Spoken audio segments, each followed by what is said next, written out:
घर के लोगों को सख्त हुआ शरीर को देखकर ये लगता कमाल का, लेकिन बिना गर्दन के। बड़ी अद्भुत कहानी है।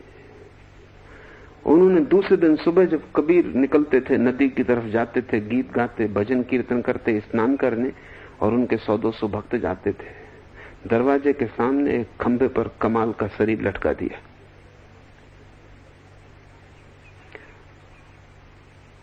कि शायद कबीर को भी अपने लड़के को देखकर चेहरे पर कोई फर्क आ जाए, और भक्तों को तो पता ही होगा, तो उनमें से कोई ना कोई कुछ ना कुछ कह देगा। लेकिन ये बात कुछ और ही हो गई।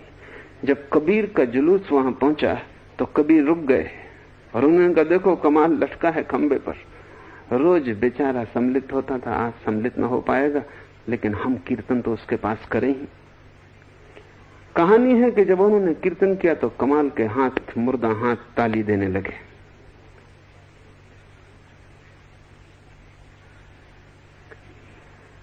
कोई मरता नहीं, मृत्यु असंभव है। मृत्यु तक तुम्हारी मान्यता है।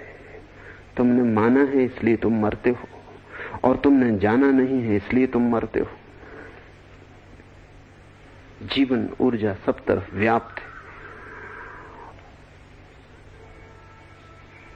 और कबीर ने कहा, पागल, पहले ही कहा था कि बात छिपाए न छुपेगी।